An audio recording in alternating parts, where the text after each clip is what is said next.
plus nombreux, hein, puisqu'il y a le programme nouveau comprend 13 villes. Est-ce que je vous propose l'un après l'autre, effectivement, de présenter le projet qui va être maintenant étudié par les équipes que vous avez choisies, peut-être les raisons pour lesquelles aussi vous avez candidaté finalement à cet appel d'offres de Popsu Territoire. Mais auparavant, et peut-être d'abord, je m'adresserai à Marc-André Sabater, le maire de Vire, C'est vous. Bonjour, monsieur le maire. Voilà. Peut-être d'abord un premier retour. Vous avez 2 micros en partage. Voilà. Peut-être vous venez de découvrir un petit peu l'univers, voilà, de Popsu, la manière dont les chercheurs travaillent avec les élus. Vous avez candidaté, le projet qui sera le vôtre est assez proche d'ailleurs du projet de Vitré. Hein. C'est l'exemple singulier de Vire aussi comme un lieu de résistance industrielle, si j'ose dire. Voilà, donc qu'attendez-vous à la lumière de ce que vous avez vu? Qu'est-ce que vous attendez du travail avec votre équipe de chercheurs? Voilà. Et pourquoi, surtout, la bonne santé de votre ville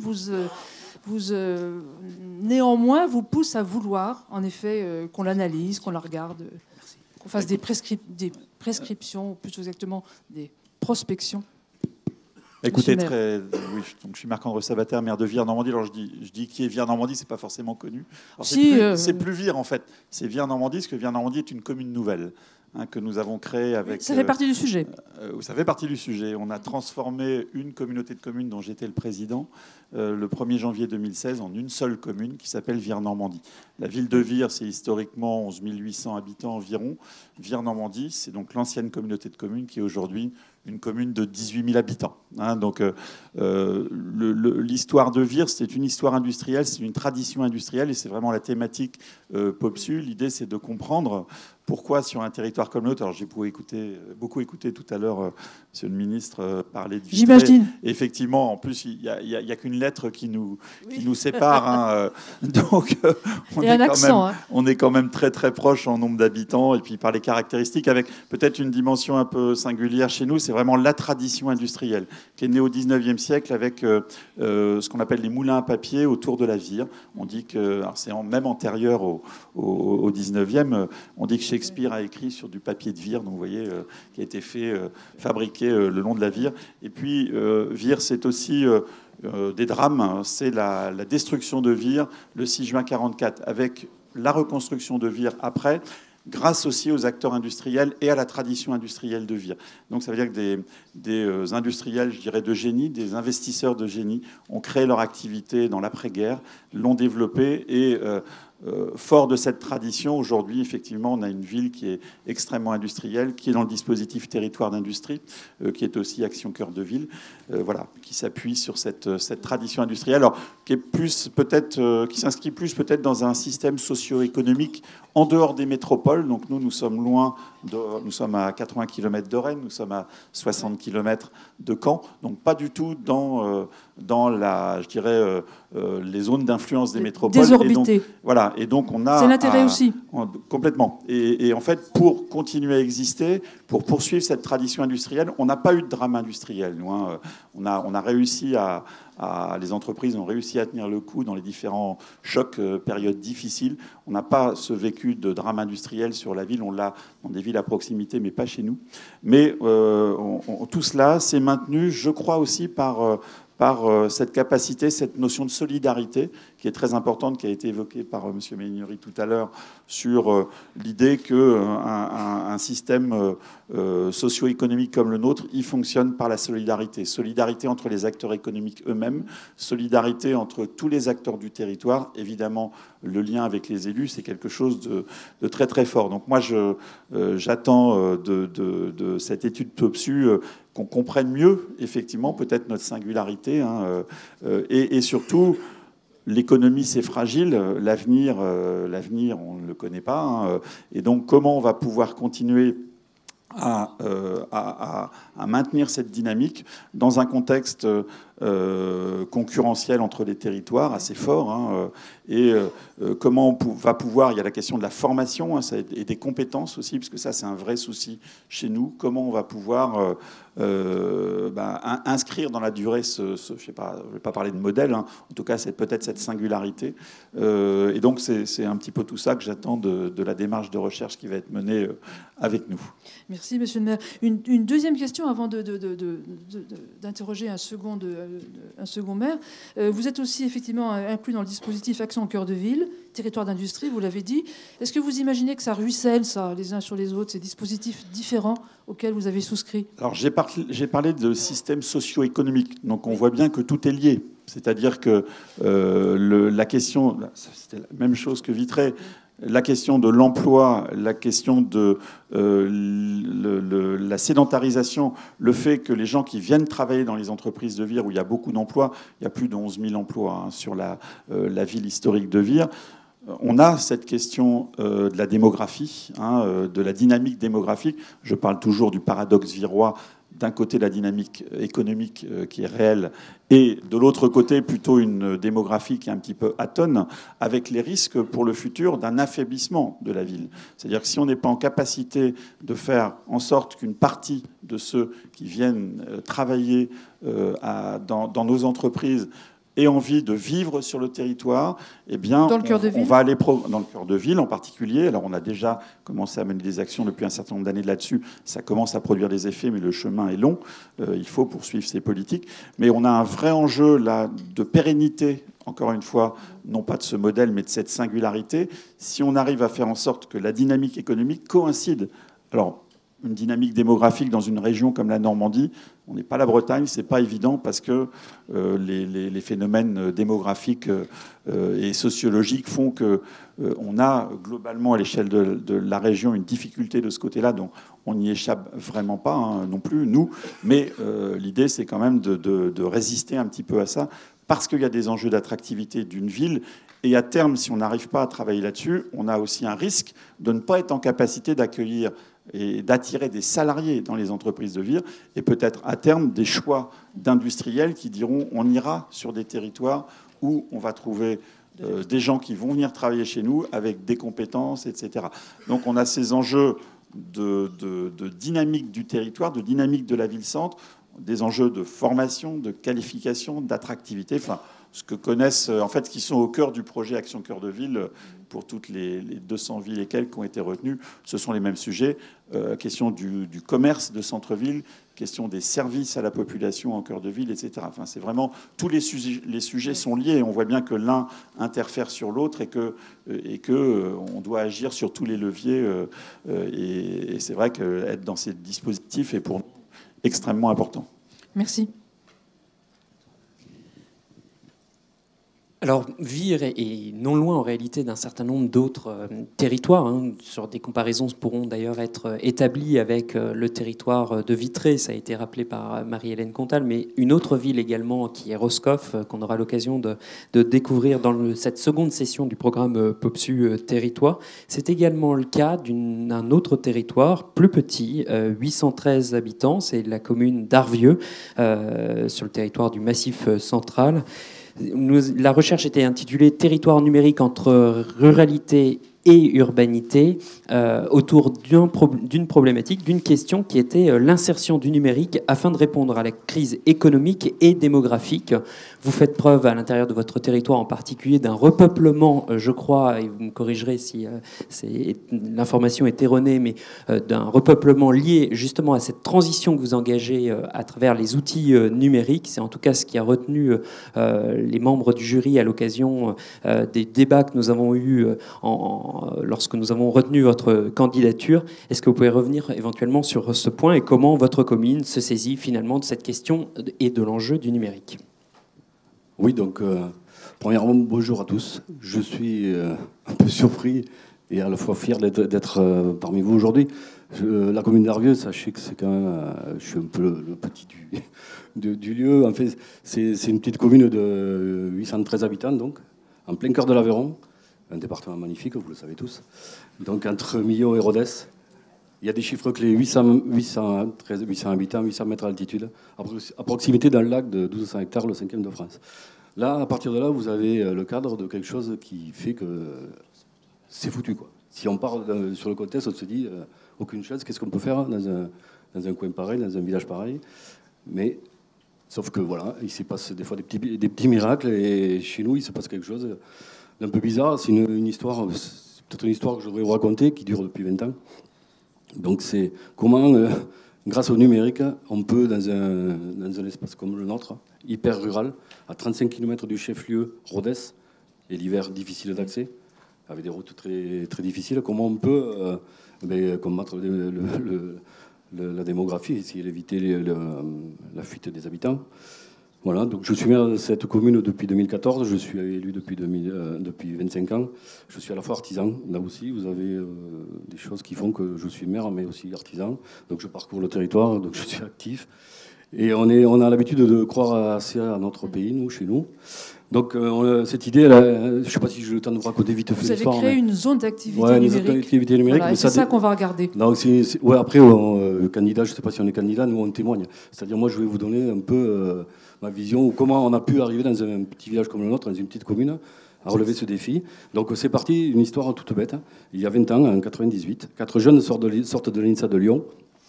Donc un originaire du coin, les autres ne sont pas du coin. Et ils lancent sur l'Aveyron une proposition. Si quelqu'un dans une commune a 20 mètres carrés, juste pour nous héberger, c'était le début d'Internet, imaginez chez nous. Voilà, donc c'était la préhistoire. Voilà, la seule commune qui a répondu, c'est Arvieux. Donc déjà, vous avez ce message, déjà, c'est le premier message. Et du coup, nous, on avait un vieux bâtiment en plein cœur de village, un ancien couvent. Donc c'était un lieu fermé au public, avec des grands murs tout autour. En fait, c'était réservé à la religion. Et à l'époque, la mairie avait acheté ce couvent. Donc on a dit, on a réfléchi au conseil, mais on va retaper une pièce, nous, on les prend. Donc on rénove une petite pièce, tout simplement. On fait un coup de peinture, 4 prises, et on les prend. C'est jeune, sauf qu'ils arrivent à 3 avec leurs compagnes. Il y en avait 4 en définitive. Et voilà, on est 20 ans après, ils sont 18 maintenant, ingénieurs, ils sont reconnus dans la France entière, sur les sites internet, tourisme et autres. Mais de là, tout s'est enchaîné. De ces jeunes arrive derrière l'accès. Ils ont pris Nordnet pour être câblés, pour avoir l'accès au numérique, l'accès au débit. Après, de ça, on crée une association, tout simplement, Cybercantou, pour partager le débit dû à l'accès de cette fibre, de cette parabole. Et de quoi on partage, on monte une association Cybercantou, ça s'appelle, tout simple, pour que les gens puissent aussi avoir accès au débit et venir faire leur démarche. Et de là, après, on crée une cyberbase, Midi-Pyrénées. De la cyberbase avec médiathèque, la cyberbase accès service au public. Derrière, l'entreprise se développe. On arrive après un autre moment où, après la cyberbase, il y a d'autres projets qui émergent. En 2012, on a l'habitude de bien manger chez nous, donc pourquoi pas réfléchir sur circuit court, comment développer le milieu agricole, essayer d'avoir des produits de qualité. Et il faut savoir que ces jeunes, quand ils arrivent, ils ont quand même un esprit, une idée. Ils recherchent une qualité de vie. Ils sont maintenant à Arvieux, à 17. S'ils voulaient gagner plus d'argent, ils iraient là où ils voulaient, quoi. Ils peuvent gagner 4 ou 5 fois plus que ceux qui gagnent à Arvieux. Le choix qu'ils ont fait, c'est de vivre dans un pays où ils peuvent s'épanouir et profiter du bien manger, du bien vivre et tout. Donc on crée les locomotivés. Les locomotivés, c'était rien du tout au départ. Maintenant, c'est 200 paniers, 2 emplois créés. C'est connu. C'est passé récemment au Racine des Ailes. Il y avait un reportage sur ça. Voilà, donc encore une autre histoire qui se greffe. Et ça continue. Et maintenant, la société Letis, en 2015, après notre élection en 2014, décide de rester. Nous, en même temps, on lance une démocratie participative. On lance des conseils villageois pour essayer de réfléchir pas à 15, mais à 800. C'est un peu gonflé, ça, parce que c'est pas vrai. On ne peut pas être 800 à être dans la même idée, mais à plusieurs.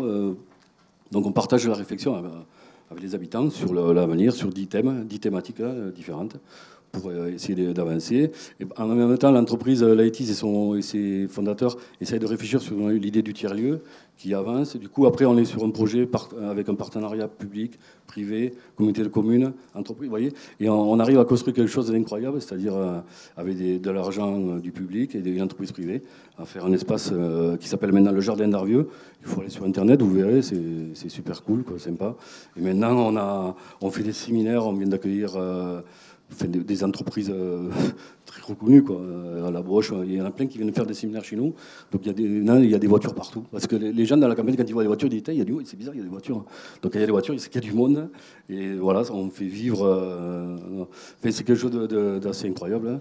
Voilà, qu'il faut... C'est long à expliquer. Non, mais c'est une... Non, mais merci pour cet récit, mais c'est aussi un témoignage. Alors après la dernière... vous voyez, aujourd'hui, je suis accompagné de César Gelves, qui est là, mais moi, qui est un Colombien d'origine, qui est un des derniers nouveaux arrivants du territoire, qui est arrivé à sa compagne, embauché par l'AITIS. Et lui, c'est le paquet cadeau qu'on a dans l'arrivée. Parce qu'il arrive, il nous fait un festival de salsa avec les plus grosses têtes d'affiche d'Amérique latine. Voilà, c'est le début du premier festival de salsa, et voilà, le deuxième l'année prochaine. Voilà. Il faut savoir que Manu Chao vient chez nous. Quand il a envie, il nous téléphone et il vient chez nous et il fait un concert. Voilà comment ça se passe chez nous. C'est juste, je peux encore en dire d'autres choses, mais bon. Rendez-vous à peu près dans un an, effectivement, pour faire avoir un peu l'analyse, effectivement, sur cette belle histoire, cette petite itération comme ça, qui vous emmène, et puis surtout sur son avenir, bien sûr, évidemment. Alors, sans transition, on peut le dire, parce que à Villers-Semeuse, et monsieur le maire de Villers-Semeuse, voilà. Bonjour, donc Jérôme Dupuis. Là, on va travailler avec vous sur un sujet éminemment actuel, n'est-ce pas, qui est la question donc de la mobilité dans les zones peu denses, on va dire, n'est-ce pas? Voilà, donc tout à l'heure, Maxime Labrodette évoquait les gilets jaunes, on peut rajouter la grève des TER, puisqu'effectivement, la ville de Villers-Semeuse, qui est dans une communauté d'agglo, Ardennes Métropole et tout ça, dans le Grand Est, bien sûr, mène des opérations très innovantes pour effectivement essayer de réduire la dépendance des habitants à la voiture et même à la limite limiter le besoin de voiture des habitants par la création de bornes de recharge électrique et aussi par le programme Climaction. Vous pouvez nous décrire effectivement ces actions qui donc maintenant vont passer au scanner avec vous, bien sûr, de la recherche-action. Oui, bonjour à tous. Alors tout simplement, effectivement, on est dans... alors Villers-Semeuse, c'est une commune de 3600 habitants, donc pas une très grande commune, mais c'est quand même la 10e ville du département des Ardennes. Donc ce qui vous montre, le département des Ardennes est assez peu peuplé, 250 000 habitants, donc dans la région Grand Est, ancienne région Champagne-Ardenne. Et à l'intérieur de ce département des Ardennes, donc la communauté d'agglomération Ardennes Métropole, elle regroupe 130 000 habitants, c'est-à-dire quasiment la moitié du département avec 58 communes. Et donc moi je suis le maire d'une commune périurbaine de la ville de Charleville-Mézières, donc Villers-Semeuse, qui vraiment touche la commune de Charleville-Mézières. Et donc, effectivement, cette communauté d'agglomération, elle a une spécificité, c'est qu'on n'a pas une ville-centre et puis une organisation concentrique, mais une organisation autour de deux villes, la ville de Charleville-Mézières, qui a un peu moins de 50 000 habitants, et puis la ville de Sedan, qui est connue historiquement, à peu près 18 000 habitants. Et donc, il a fallu organiser le transport sous ce système un petit peu de peigne ou de broche, système de transport essentiellement par bus au départ. Et aujourd'hui, avec 58 communes, et sur les 58 communes, on a quasiment plus de 50 qui sont des petites communes rurales de moins de 1000 habitants, eh bien, il a fallu réfléchir à une nouvelle offre de transport, parce qu'on ne peut pas mettre du bus partout. On est passé par le transport à la demande, mais qui est aussi à ses limites. Et puis, on a aussi un public qui est relativement captif de collégiens, de lycéens et d'étudiants. Et donc, on a cherché de nouvelles formes de mobilité. Et donc, on a eu ce programme ambitieux qui est de développer un programme électrique. Alors, déjà par l'implantation de bornes électriques. Donc, on a couvert l'ensemble de notre territoire de 149 bornes électriques. Ça veut dire que toutes les communes, même la commune qui est la plus petite de notre agglomération, qui fait 65 habitants, possède une borne électrique sur la place de son village, en général, ou à côté de sa mairie.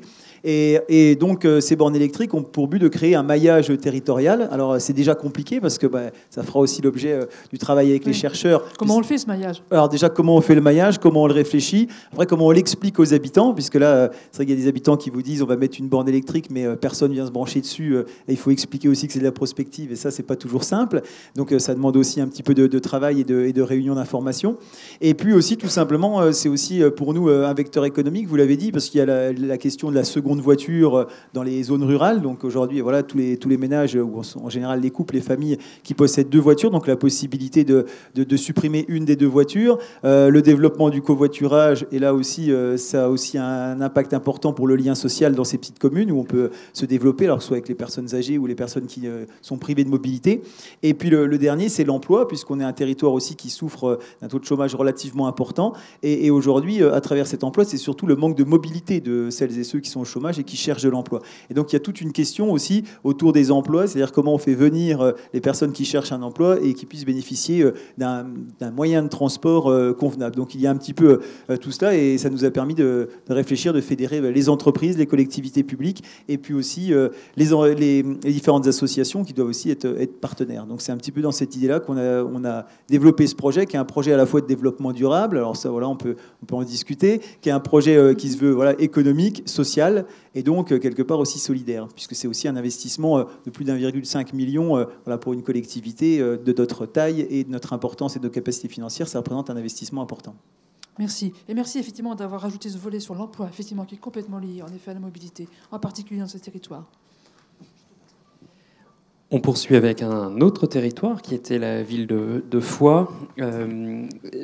En réalité, ce qui nous a retenus dans cette démarche, c'est en particulier un chiffre qui était celui de la vacance des commerces, qui est passé de 24% à 8% en 3 ans. Vous nous expliquerez sûrement ces chiffres records, mais en particulier 2 enjeux, celui de la jeunesse, mise en vis-à-vis en réalité de la question de la culture dans cette petite ville, qui n'est pas sans écho en réalité avec le territoire également de Château-Thierry qu'on a pu examiner ce matin. Et de celui de l'Île-sur-la-Sorgue. Finalement, quels seraient pour vous les leviers qui peuvent représenter la culture sur votre territoire? Et dans le cas de Foix, en quoi finalement une approche par les pratiques, et notamment des jeunes, permet-elle de construire une nouvelle politique culturelle sur votre territoire? Ou en tout cas, comment elle permet d'engager une nouvelle transition? Voilà la question que nous souhaitions vous adresser. Oui, merci. Donc, nous aussi, très petit département, 162 000 habitants, ville chef-lieu, 10 000 habitants, et centre historique au pied du château que vous avez en photo sur le prospectus qu'on vous a donné, sur le document. 1000 habitants au pied du château, et c'est là que tout se passe, parce que Foix est une ville centrale et qu'il y a autour tout un tissu rural de petites communes qui viennent très régulièrement sur la ville et qui accueille aussi des lycées, des collèges et un centre universitaire, puisque dans la région Occitanie, on a des pôles décentralisés de l'université avec 420 étudiants qui sont également proches de la ville. Alors bien sûr, comme tous les élus, on s'occupe chez nous d'économie, on s'occupe chez nous d'urbanisme et on s'occupe aussi chez nous de ce qu'on appelle l'environnement sociétal, qui prend l'éducation, le social et également la culture. Et c'est là-dessus qu'on va essayer de porter le focus avec l'université qu'on a juste à portée de la main, pour une raison simple qui a été évoquée en début de réunion, c'est que nous, on est souvent le nez dans le guidon avec une approche d'élu de ces dossiers, et qu'on a besoin de cette expertise extérieure pour nous faire avancer, parce qu'il y a des éléments qu'on n'a pas. Et quand on a des gens qui sont capables de faire ça à portée de la main, autant qu'on puisse les utiliser pour progresser. Ceci pour dire également, on le partage tous, qu'un élu, c'est par nature quelqu'un qui se remet en question et qui cultive cette vertu qu'est l'humilité de manière permanente. Sinon, on n'arriverait pas à embrasser les marges de progrès qui sont les nôtres. Alors, pourquoi la culture ? D'abord, peut-être parce que c'est un territoire, le département de l'Ariège, où l'éducation populaire est très ancrée depuis plus d'un demi-siècle, et que très rapidement, au tournant des années 90, on s'est bien rendu compte que la ligne de fracture sociétale entre les enfants de familles assez aisés ou enfin qui avaient de quoi vivre et les familles beaucoup plus modestes, voire précaires, ne passaient pas par la pratique associative sportive où tout le monde se retrouvait sur un terrain de football, de rugby, sur athlétisme, mais se trouvait dans la culture entre ceux qui y avaient accès et ceux qui n'y avaient pas accès. Alors on n'arrivera jamais à combler cette fracture, mais on a essayé de se donner les moyens d'y arriver. Donc premier élément sur la culture, c'est de faire en sorte que le maximum puisse y accéder, et en particulier nos populations de jeunes. La deuxième, c'est que contrairement à la pratique sportive, c'est un espace de liberté. La pratique sportive, par ses règlements, est beaucoup plus corsetée que ne l'est la création en matière culturelle. Et le troisième élément, qui est beaucoup plus associatif, c'est qu'au travers de la jeunesse, les pratiques culturelles, les pratiques artistiques et les pratiques créatives étaient constituer des creusets dans lesquels les jeunes se retrouvaient et arrivaient à construire ensemble. Et construire ensemble, on a préféré travailler la citoyenneté collective au travers de ces activités, plutôt que de le faire au travers d'un conseil municipal de jeunes. Chacun fait ce qu'il veut, je ne donne pas de leçon là-dessus. Hein. Simplement, on a essayé de prendre les choses par ce biais en pensant qu'ils étaient en capacité de s'organiser plus facilement dans la proximité géographique ou dans la proximité d'activité. Et à partir de là, on a essayé de mettre en place des dispositifs professionnalisés en ayant à disposition alors toutes les pratiques artistiques qui étaient à portée de la main et que les animateurs étaient en capacité de pouvoir développer. Alors bien sûr, les pratiques artistiques, on peut en parler, c'est le cinéma, c'est le théâtre, c'est la danse, c'est tout ce qui est à portée de la main, mais ça en fait c'est de l'épicerie, quoi. Ce ne sont que des outils.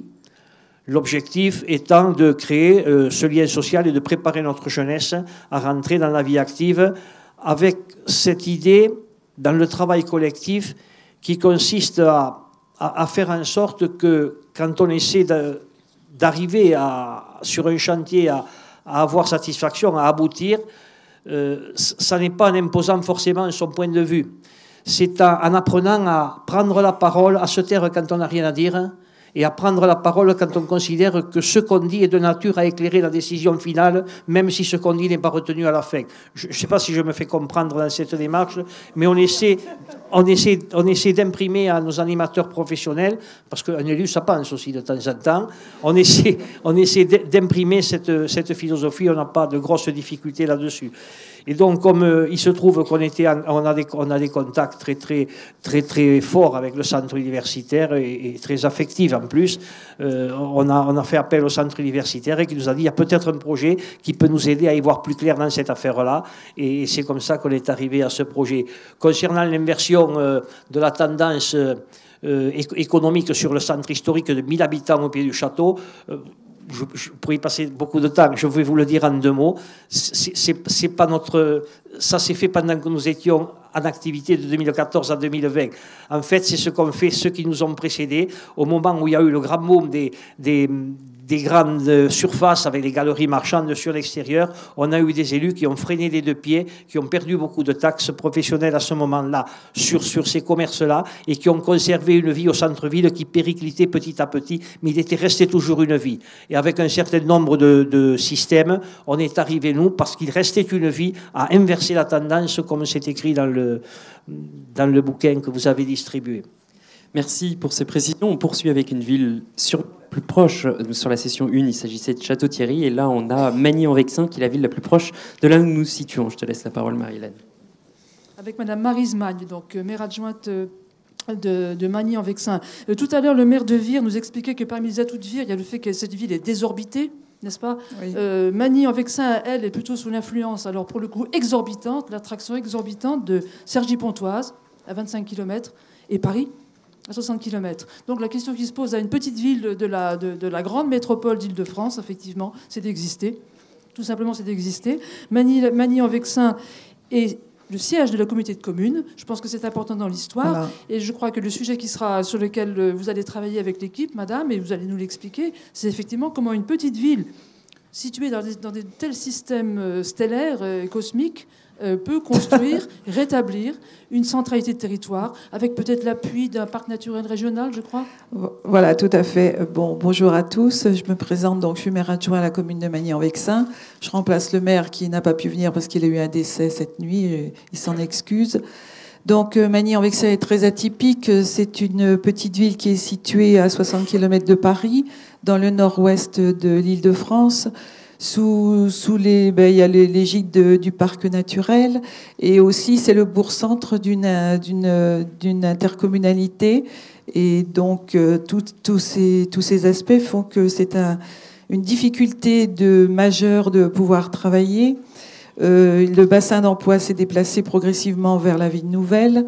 Donc, comment faire pour pas que la ville devienne une cité dortoir? Comment faire aussi pour que l'urbanisation reste correcte? Comment faire appel aussi à une autre population? J'ai retenu diverses chantiers qui pourront nous aider. Moi, je suis très flattée d'avoir été choisie, la ville de Magny-en-Vexin, par les chercheurs. J'espère qu'ils vont m'aider parce que j'ai beaucoup de travail et je vais prendre de la hauteur avec eux. Et ils ont des compétences qu'on n'a pas. On est élus, on est tiraillé sur divers sujets, tiraillé avec la population, tiraillé avec les administrations, les institutions. Enfin, c'est très complexe. J'ai retenu, c'est Monsieur le directeur général qui avait dit ça et je l'ai bien retenu. Comprendre pour agir. Donc, j'espère que les chercheurs vont m'aider dans cette compréhension. Et puis, écoutez, c'est tout ce que je vois. Je suis un peu intimidée, hein, j'ai pas l'habitude, donc n'hésitez pas à venir me voir à Magny-en-Vexin. Je suis plus active que volubile, donc j'ai beaucoup de conviction, j'ai beaucoup de courage, et donc j'espère. Non, mais je suis très heureuse. En plus, j'ai bénéficié, j'ai oublié de le dire, de l'atelier Hors les murs. Ça a été vraiment extraordinaire, le travail qui a été fait par les étudiants sur le terrain, la découverte des quartiers. Il y a des choses que j'ignorais. Ils ont été vraiment. On a fait une première restitution. Je pense qu'on a encore un autre travail, mais ça nous a donné vraiment moi, ça m'a donné beaucoup de comment dirais-je, d'objectifs pour cette ville et une compréhension différente alors que je l'habite depuis longtemps. Merci. Merci infiniment. On est très heureux, en tout cas, de voir. On vous applaudit. On est très heureux de voir que le travail est fortement déjà engagé sur votre territoire. C'est le cas également sur la ville de Lodève. Lodève, on est à une ville, un territoire de 7426 habitants, sous préfecture de l'Hérault, en région Occitanie. On est à 45 km de la métropole de Montpellier. Le projet de recherche de Lodève portait en réalité sur un quartier politique de la ville. Ce que je vous propose, c'est de pouvoir nous en présenter sûrement les grands enjeux et puis vos attentes vis-à-vis de la recherche. En réalité, c'est un territoire qui dispose de très nombreuses aménités paysagères. Et dans ce contexte-là, comment les initiatives citoyennes représentent aussi pour vous un levier et comment remettre en cohérence les attentes des habitants et l'action publique, qui est sûrement une des questions centrales du travail de recherche qui s'engage. Oui, bonjour à toutes et à tous. Alors, Lodève est situé, comme vous l'avez dit, à 45 km de Montpellier, dans une communauté de communes de 14 000 habitants. Donc, la ville de Lodève, c'est la moitié des habitants de cette communauté de communes qui est au pied du Larzac. Les autres communes ont environ 200 habitants, hein, plus ou moins. Donc, c'est la ville-centre, c'est le bourg-centre. Avec une spécificité, c'est qu'elle est sous-préfecture. C'est largement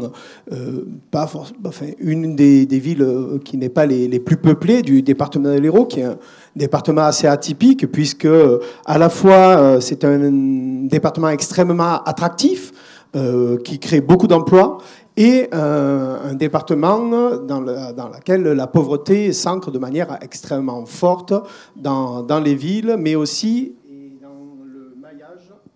Ça remarque, si, c'est bon. Dans l'ensemble du maillage du territoire de ces toutes petites villes. Et donc, on retrouve ce même phénomène de paupérisation en centre-ville, de déprise commerciale, de vacances au niveau de l'habitat. Merci. Et donc, c'est dans ce cadre-là que la ville de Lodève s'est vue classer l'ensemble de son centre-ville donc en politique de la ville. C'est-à-dire que sur 7000 habitants, nous avons plus de 3000 habitants. Nous avons plus de 3000 habitants, donc en quartier prioritaire. C'est l'ensemble du centre-ville et cela ne comprend pas parce qu'il y avait des discontinuités. On continue comme ça ? Ah, il faut le tenir comme ça. Ah, voilà. Donc, il y avait une discontinuité avec des bâtiments HLM, donc qui eux aussi concentrent de la pauvreté, mais ils ne sont pas dans le quartier prioritaire. Donc ça donne un élément de pauvreté qui est extrêmement ancré dans le centre de cette ville, avec là aussi son paradoxe dans ce département paradoxal, c'est que la centralité de Lodève est extrêmement marquée par les services publics, par l'administration. On peut dire que c'est une ville qui est finalement surclassée administrativement, puisqu'elle est sous-préfecture. et que l'ensemble des services, on y trouve l'ensemble des services. Et donc, un des enjeux dans lesquels se sont inscrits les politiques publiques depuis plusieurs années, ça a été de démarrer cette reconquête à partir des services publics, et donc de réinstaller les services publics. Alors, de conforter le fait que la ville soit sous-préfecture, puisqu'à un moment donné, il était question peut-être de la déclasser.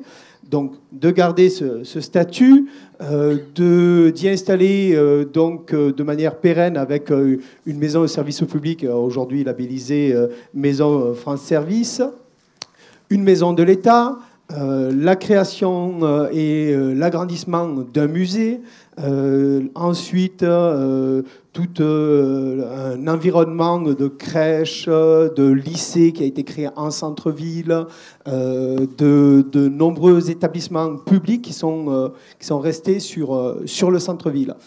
À partir de là, l'équipe POPSU, enfin l'équipe de recherche qui porte POPSU, donc, qui est l'école d'architecture de Montpellier, vient nous voir et propose de travailler avec nous sur cette question. À partir du travail qui est fait, comment vous allez prendre, comment vous avez utilisé l'ensemble des outils institutionnels qui étaient mis en place? Parce qu'on les a à peu près tous sollicités, hein, puisqu'on est quartier politique de la ville, on a l'AMI Centre-Bourg, on a le dispositif Bourg-Centre avec la région, vient d'être voté une ORT. Donc, on a un ensemble de dispositifs qui existent et dont on voit qu'ils sont longs à mobiliser, que leur superposition peut être aussi une difficulté pour pouvoir avancer sur le fond des dossiers, puisqu'on passe beaucoup de temps à essayer de cadrer dans les demandes et de ne pas rentrer dans ce qui va être le dur de la question, qui est celle de l'habitat et du commerce. Et donc, l'intérêt de travailler avec POPSU, c'est effectivement d'avoir ce champ un peu plus élevé de la réflexion et de se poser cette question-là. Comment, avec d'autres outils, on peut arriver à refaire venir de l'habitat et du commerce en centre-ville? Merci. Merci.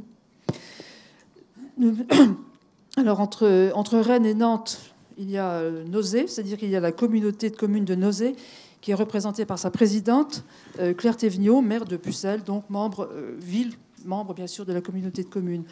La question qui sera celle de l'équipe de chercheurs à laquelle vous êtes associée, madame, ça va être celle de réinventer la ruralité, en quelque sorte, puisque là, vous êtes effectivement, dans notre jargon, en territoire inframétropolitain, c'est-à-dire loin des deux métropoles, en effet, quelque part entre deux orbites.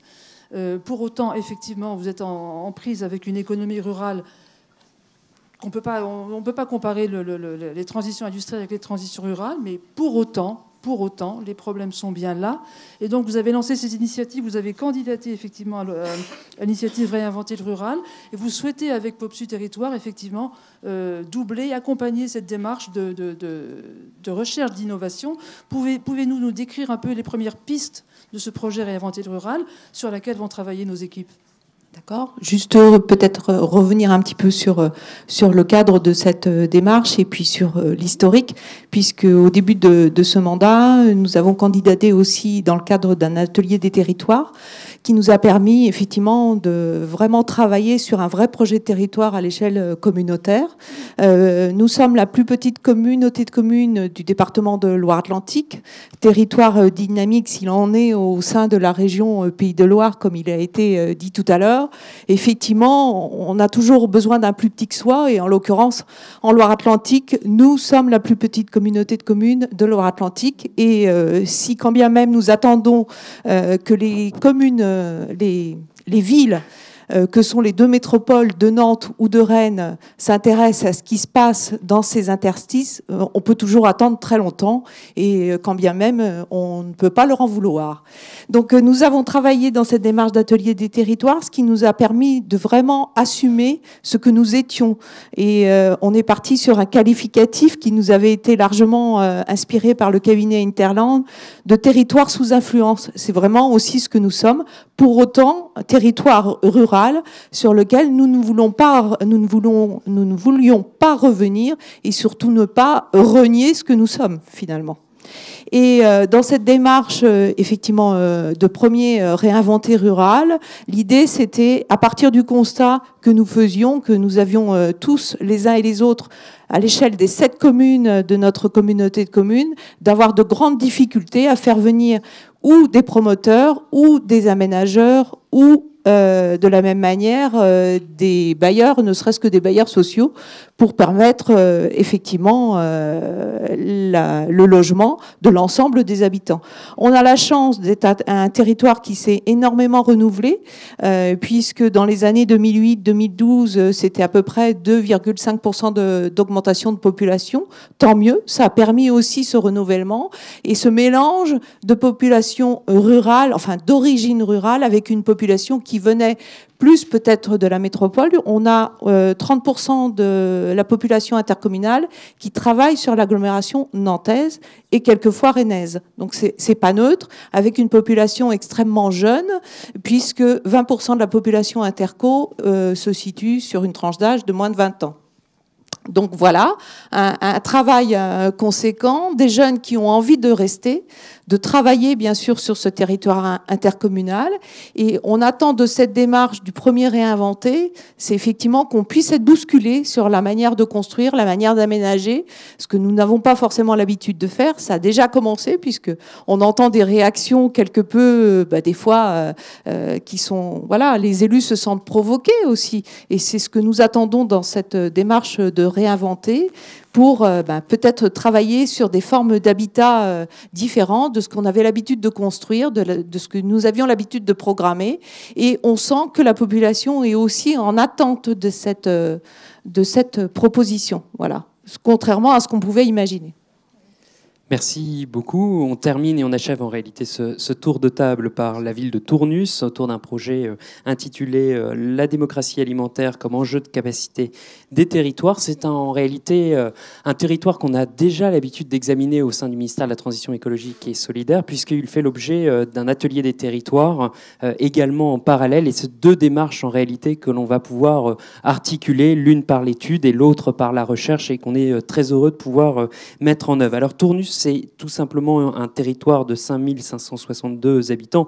Vous nous présenterez son contexte géographique, mais il a retenu l'attention en réalité du jury autour d'une problématique qui était l'alimentation, qui signe un retour important dans les politiques publiques que vous avez développées. Est-ce que vous pouvez éventuellement revenir sur cette question en particulier de ce territoire et de l'alimentation et les démarches que vous avez pu entreprendre sur votre territoire ? Merci en tout cas de nous avoir retenus dans ce programme. On en est très, très honorés et très heureux. D'autant plus que de tout ce que j'ai entendu ce matin, je suis un peu mis en ébullition par cet échange de rencontres et d'idées. Donc ça, c'est déjà un premier élément quand on est élu et qu'on a la tête dans le guidon. Sur Tournus, c'est une petite ville-centre, une toute petite ville-centre d'un territoire rural, d'un bassin de vie d'environ 15 000 habitants, à cheval malheureusement sur 3 communautés de communes. C'est parfois les cheveux qu'on se tire avec les découpages administratifs des territoires.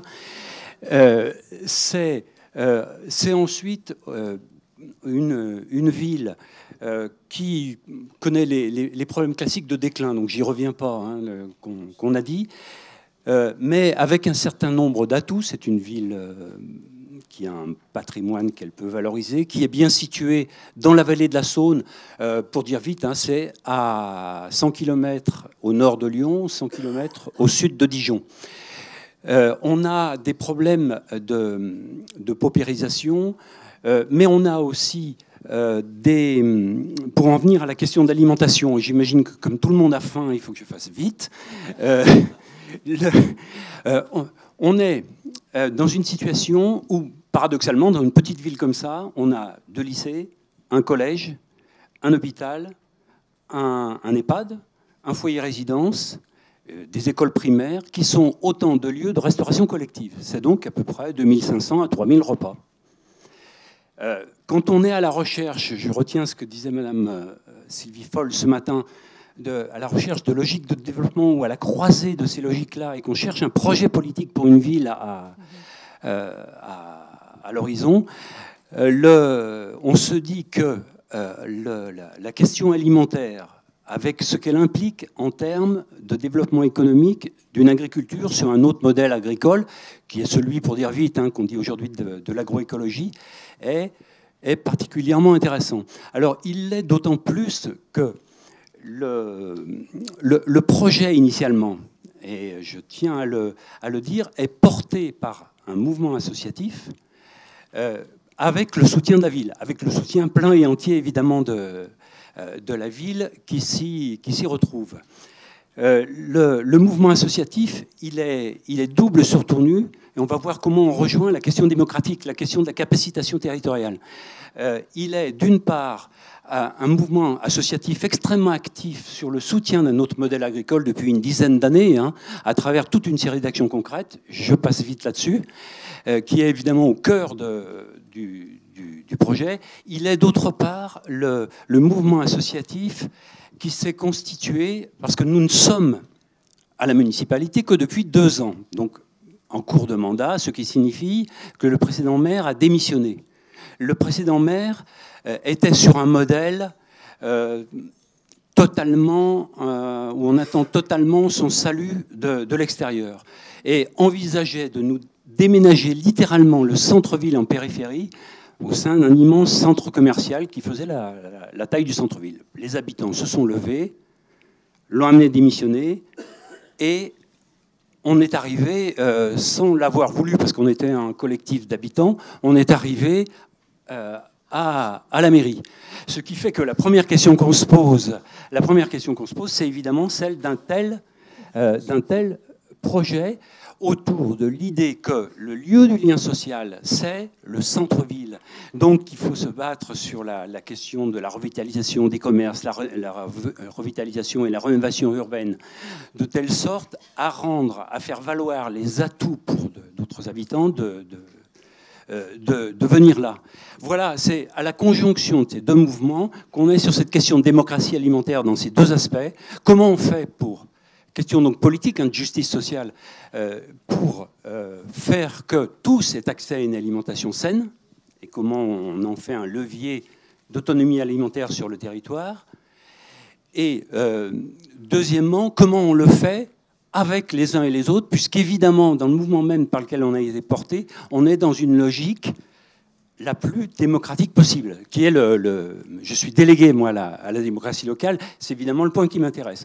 Or, c'est le point le plus critique, enfin, en tout cas, pour moi, c'est pas le seul, dont on attend beaucoup de l'équipe de chercheurs, parce que qui dit, pour dire vite, démocratie, dit besoin d'ingénierie, et là-dessus, on a vraiment besoin de concepts qui nous permettent de problématiser, qui nous servent de guide, de carte, de boussole, d'où ce projet qu'on mène avec des chercheurs pluridisciplinaires de la MSH de Dijon. Voilà. Jean-Baptiste, avant c'était l'échange conclusif avec la députée Sandra Marceau. Moi, je propose qu'on applaudisse ces élus.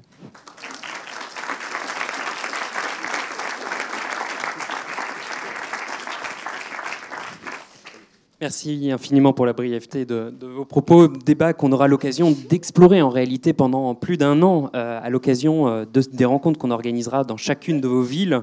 À la fois les séminaires de co-construction qui prendront place dans chacun de ces territoires et sur lesquels on ne manquera pas de pouvoir vous inviter. Et puis également les forums qui permettront une restitution auprès du grand public, auprès des habitants, des résultats de recherche.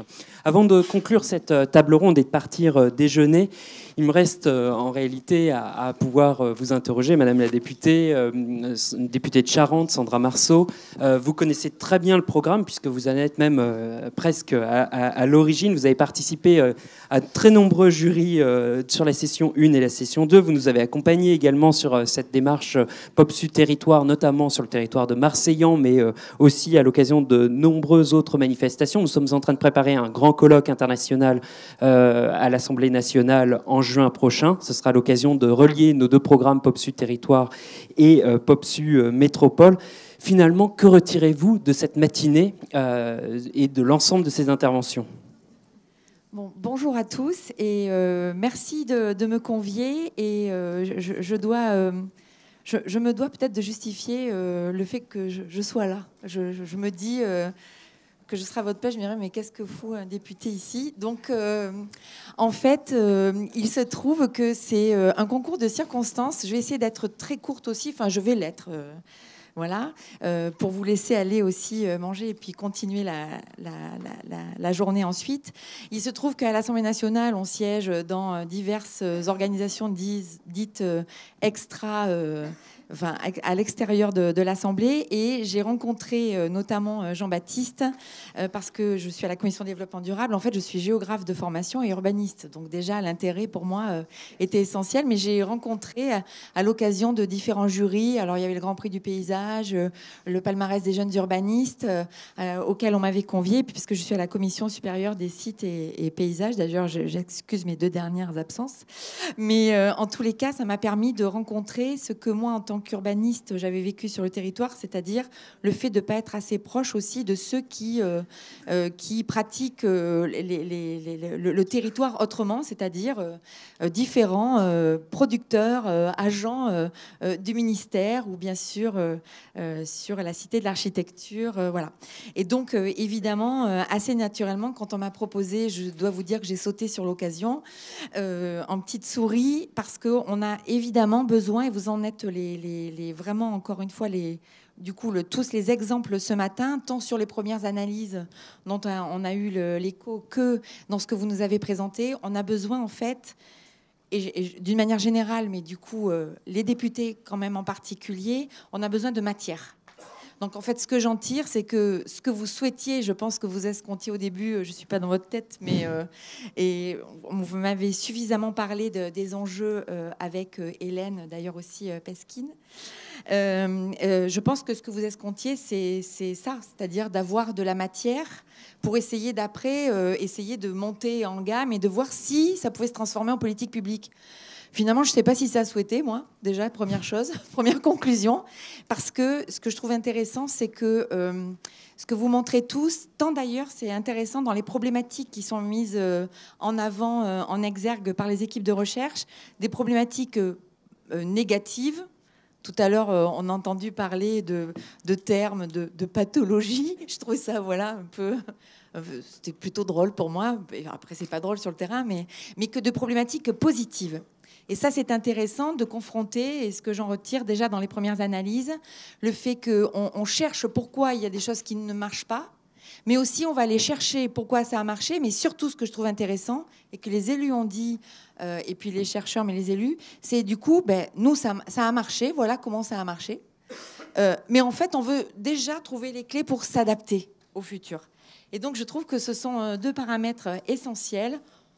Voilà, que je voulais dire. Et cette matière, on en a tous besoin pour évoluer. Puis avec les évolutions législatives peut-être à venir. Mais Alors justement, parce qu'il y a une grande loi qui est en préparation, la loi 3D. Dans ce contexte-là, j'imagine que c'est des travaux qui vous interpellent, que vous pouvez utiliser. Il y a également l'ensemble du travail de l'Assemblée nationale sur ce sujet. Comment vous vous emparez concrètement de ces travaux? Comment ils pourraient être mobilisés, utilisés dans les semaines à venir par l'ensemble des députés? Alors, moi, je débute sur la loi 3D parce que je dois dire, on a commencé les réunions de travail et on n'a pas le texte, en fait. Donc, on est un peu, même si, voilà, il doit y avoir des ébauches quand même, voilà, même si on me dit qu'il n'y a pas le texte. Il doit y avoir des ébauches et même si on fait partie de la majorité, ben non, on n'a pas forcément les textes 6 mois à l'avance. Et quelque part, j'ai envie de dire, c'est bien normal.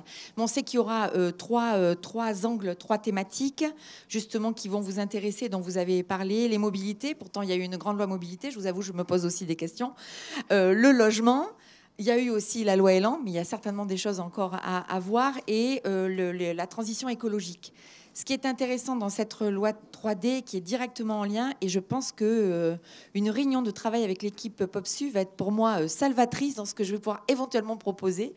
Donc je tends une perche, parce que c'est les 3D décentralisation, peut-être une nouvelle étape, enfin certainement, ce qui serait souhaité et visiblement ce qui est demandé par pas mal d'élus. déconcentration, c'est-à-dire comment accompagner la déconcentration qui existe déjà des services de l'État. Vous en avez parlé ponctuellement dans vos relations ou dans vos regroupements de services et de l'État et départementaux, les MDS et des services préfectoraux. Donc déconcentration, comment on réorganise, et différenciation. Et je pense que c'est ça qui va plus tous vous intéresser, mais ces 3D sont essentiels. C'est un lien essentiel. En tous les cas, comment dire, pas philosophiquement, mais enfin, dans l'idée, je pense que c'est essentiel de voir comment associer ces 3D. Et je pense que ça va être compliqué de légiférer sur la différenciation. Moi, je trouve que vous êtes tous la preuve. Et puis vous êtes tous, je suis un peu impressionnée quand même aussi, enfin pas mal, mais parce que vous êtes tous des experts ici, des connaisseurs. Et cette différenciation, est-ce qu'elle a besoin... Alors, s'il y a du cabinet ministériel, je vais me faire taper sur les doigts. Non, je rigole. Mais je veux dire, est-ce qu'on a besoin vraiment de légiférer, mais peut-être justement pour accompagner cette différenciation, accompagner ce qu'on a entendu ce matin, c'est-à-dire pas mal d'expérimentation territoriale. Donc peut-être donner plus de coups des franches aux maires, mais aussi peut-être au préfet, non pas pour s'amender de texte, mais et ça se passe déjà d'ailleurs sur certains sujets, pour pouvoir justement appliquer différemment, de manière nuancée, des textes sur les territoires. Mais il y a aussi, mais vous en parlerez cet après-midi, en fait, je crois que cette mandature, mais je crois que c'était aussi la mandature précédente, il faut bien l'avouer, il y a déjà dans les politiques publiques, il y en a beaucoup, il y en a trop, j'ai entendu lourdeur administrative. Moi, je ne me suis pas présentée pour rien. Je trouvais aussi que c'était très lourd, même en tant qu'urbaniste. En 10 ans, le code de l'urbanisme changeait par l'arrivée de décrets, de nouvelles lois tous les 6 mois. C'était insupportable pour que je fasse des projets. Mais il y a évidemment toutes ces politiques publiques qui ont été menées depuis la fin du précédent mandat et celui-ci, des politiques transversales. Parce qu'en fait, c'est ça la clé et c'est ce que vous montrez tous. Cette transversalité, le fait de ne pas considérer qu'un périmètre de communauté de communes nous arrête. Voilà, vous voyez, c'est tout ça. Donc, il y a Action Cœur de Ville, qui est un programme transversal. L'Agence nationale de cohésion des territoires, qui va débuter, qui débute, donc elle n'a pas encore de pratique, mais qui est aussi dans l'idée de comment l'État va accompagner les porteurs de projets. Et dernière chose que je voulais dire par rapport à tout ça, c'est qu'on attend vraiment... l'idée, c'est d'accompagner les territoires, mais vous en êtes encore une fois la preuve, c'est que vous avez des idées et des projets. En fait, la première chose qu'il faut, c'est ça, c'est des idées, des projets. Et puis après, les outils, on les mobilise. Mais ce n'est pas l'outil qui fait le projet. Je crois que c'était beaucoup le travers des politiques publiques pendant des années. Et certainement que les territoires qui s'en sont sortis, c'est qu'ils n'ont pas dit, il y a une enveloppe qui est décrochée, il y a tel programme, je vais me mettre dedans. C'est, bon, j'ai ça, comment je fais pour développer mon territoire? Voilà.